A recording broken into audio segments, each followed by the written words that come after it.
Filipino with Moro's heart. I am a Filipino with the blood of the Moro. Islam was already in my heart before I even knew tomorrow. You can take this from me. It's not just a name.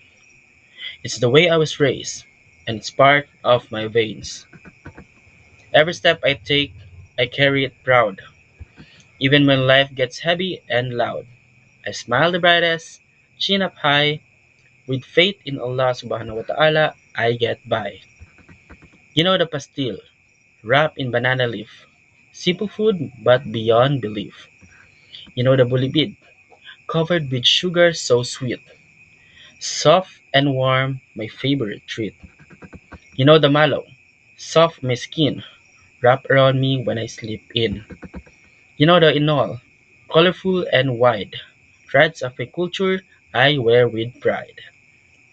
I grew up hearing the kulintang play, its sound drifting at the end of the day.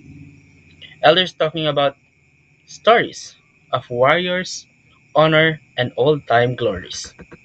From the lakes of Lanao to Sulu's shore, from Maguindanao to Tawi-Tawi, more. Different tribes, but one strong call, Bangsamoro standing tall. We pray 5 times, we fast in Ramadan, we greet with peace, Assalamu alaikum. Respect the elders, kiss their hand. That's how we live in our land. I'm modern, yes, but I don't forget the roots of my ancestors already set. No matter where this life will go, I'll always be proud to say I'm Moro.